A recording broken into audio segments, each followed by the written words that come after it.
guys, and welcome back to another movie review. So this one I realize I'm a couple weeks belated for, but you know what? I had a good damn reason.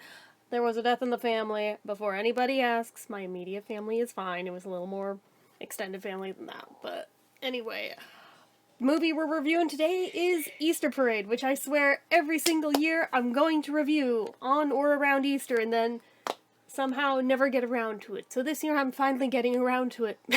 So, anyways, this is a Judy Garland and Fred Astaire movie, which is unique in that it is the only movie she ever made with Fred Astaire. Which is a shame, because she was supposed to be in Royal Wedding, but MGM gave her the can before that could happen. So, anyways, also originally it was supposed to co-star Gene Kelly. So, this is just a whole big movie of should'ves. But he broke his foot before it could be made, and then they were scrambling to figure out, well, who's gonna co-star across from her. And it was actually Gene who suggested Fred, which is really cool, because up until that point, Fred had never worked with Judy. I don't think they'd even met yet at that point. And Fred was in, like, kind of semi-retirement at that point, but the minute it was offered to him, he jumped at the chance, and history was made. So, and the other should've, but didn't, with this movie, is that originally it was supposed to be directed by Vincent Minnelli, who she was married to at the time, but they were already having marital troubles. It was only 2 years in, and they already were. But, anyways. Or actually, 2 years, 3 years. I think they married in 45, actually. I guess 3 years in. Whatever. Regardless, so it didn't end up being directed by him, which is a shame, because I feel like certain shots would have definitely been handled differently had it been in his hands. But it is what it is. So anyways, this movie, despite its title, isn't really that Easter-centric. It just happens to take place at Easter time, and it's a focal point that it comes back to the whole Easter parade in New York City, both starting with and ending up at it. Bookends it nicely. But Fred Astaire's character is a famous dancer, and he's part of a famous duo. His co-star in that duo is Ann Miller. However, she decides that she kind of wants to strike out on her own and make it as a solo artist, and she's been offered a job as a solo artist, not with him. And he's upset because he has contracts signed 6 months in the future from that point with them. So she's just like, no, I didn't sign it, you signed it. They can't hold me to that. So she takes off, he gets pissed, he decides quite pettily that I could take any woman and teach her to do what she did. I could do it again. And so he does, and that's where Judy comes in. She's literally just like a chorus dancer in a bar, where he's drinking his troubles away over the first girl, and that's where he happens upon her, and in a drunken stupor, offers her a job right there on the spot, even though he doesn't know her, only saw like a couple minutes of her routine, offers her $100 a week, and then $150 a week, which is better than her $15 a week she was getting there. So, he gets her to the studio to rehearse for the first time, and she doesn't even know her lefts from her rights, much less how to dance the way he wants her to dance. Although half the problem is the fact that he's trying to turn her into the first woman, and that's why it's not working whatsoever. She's not her, she's never going to be her. Hold on, I need to close that door. Okay, sorry about that. So anyways, so he teaches her more or less how to dance like the other chick. Not very well, but well enough to get by on a stage. Anywho. He goes, does that. They have their first show together. And it's sloppy as all get out. She's wearing what looks to be about the cheapest imitation of a nice ball gown. There's feathers falling off of it everywhere every single time she moves. I believe that was very intentional. Not so much, just everything about it is quite sloppy, and she ends up laughed at. And everyone treats it as a joke, and this is where he realizes, okay, we're going about this all wrong. Although, it's not until he has a little rendezvous with the first girl, Nadine, who tells him to tell that girl to stop doing a cheap imitation of me. My friends are laughing at me. So, of course, for her, Now he decides, fine, you know what? Forget who I was trying to craft you into. You're gonna be yourself. You're gonna dance and sing naturally as yourself. No fake names. None of these costumes like that. You're going to be you. And it immediately takes off and does better and blossoms into exactly what you would expect it to. So, there's a lot of musical numbers in this. Of course there is. It's a Judy Garland film. Of course it's a musical. But anywho, a lot of dancing numbers too. I think she probably does more dancing in this than arguably much of anything else she's been in. Maybe For Me and My Gal might be on par with it. Maybe. But, obviously she's danced in all her musicals at least a little, but not to the same degree. She is literally playing a dancer in this.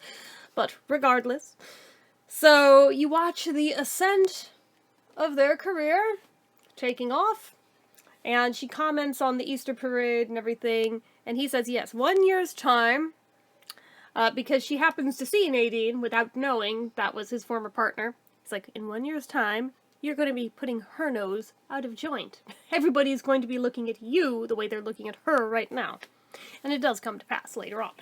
But regardless, then there is a plot twist. There's the introduction of Peter Lawford's character, who is exactly as slimy and conniving as he tends to be in every role he's ever in. Yes, I know he was a member of the Rat Pack, but it does not stop the way he was typecast. So he's playing two sides of the field here, unbeknownst to pretty much everyone involved, except maybe Nadine. On one side of the line, he is courting Nadine.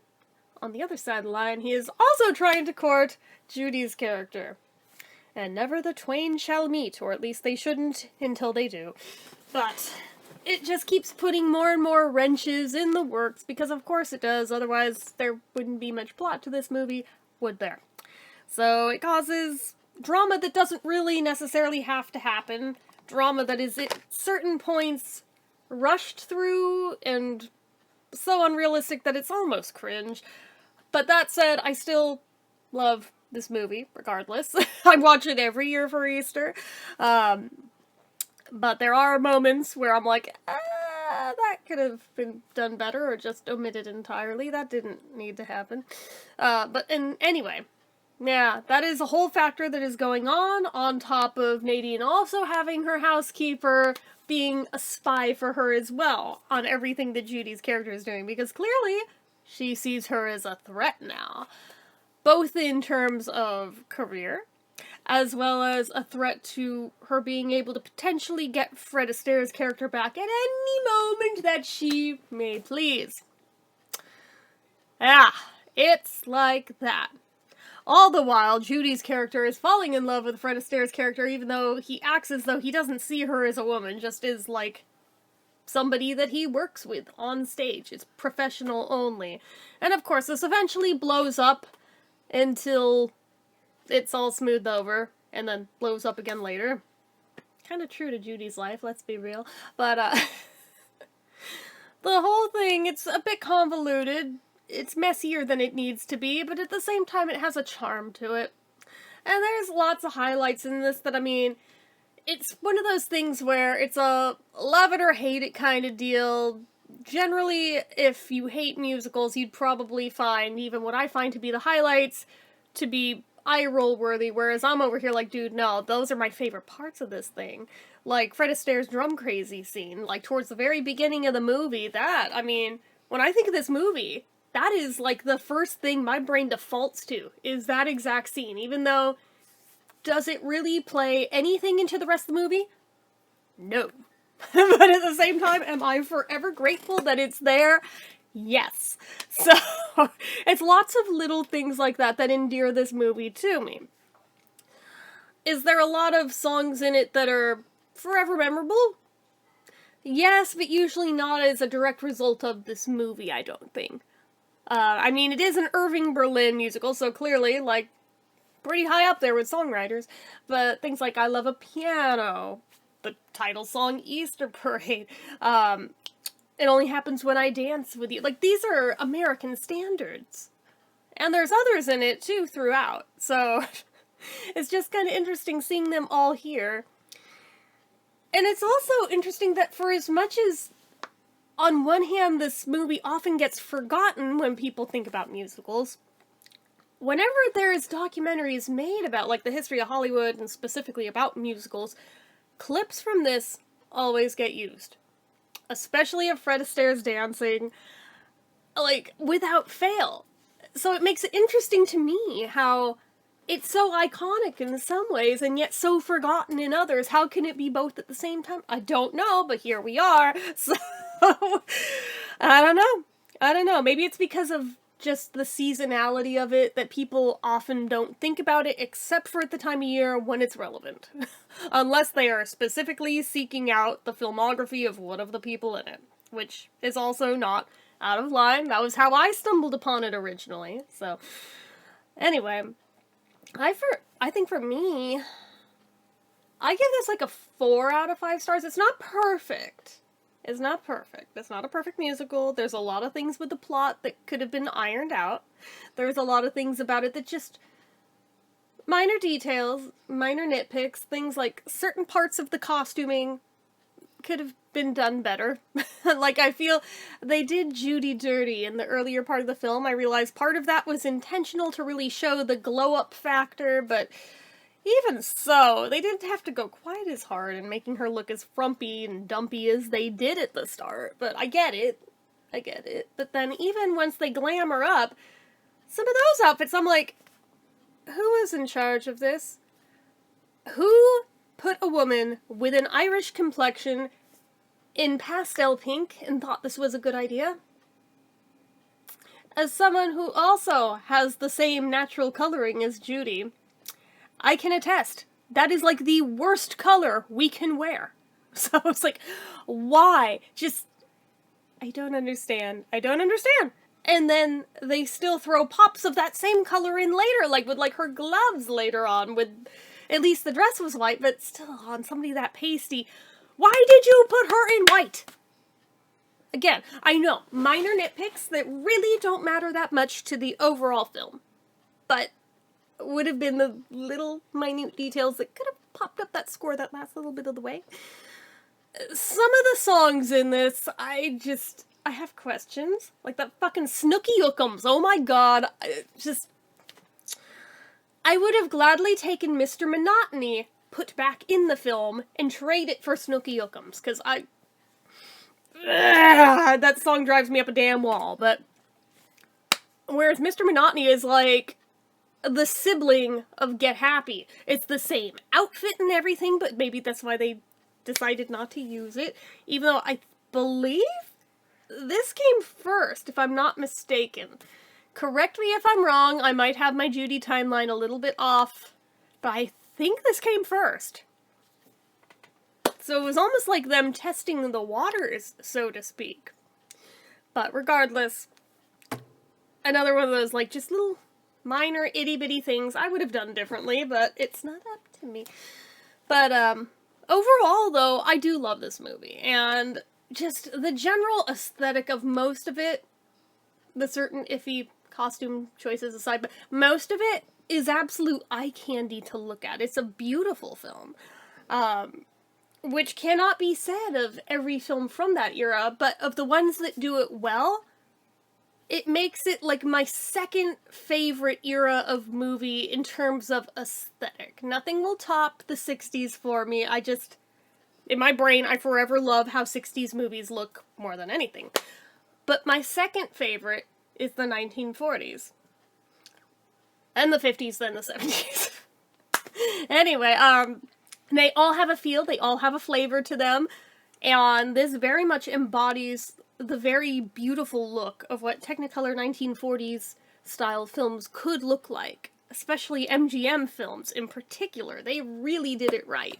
So, I don't know. I feel like no one really talks about this movie unless if it's just like in passing somebody posting a clip from it on Easter, like, and that's as much as anyone ever acknowledges its existence most of the time, which is a shame because I feel like it's worth a revisit if you haven't seen it in a long time, or a first time visit if you've never seen it.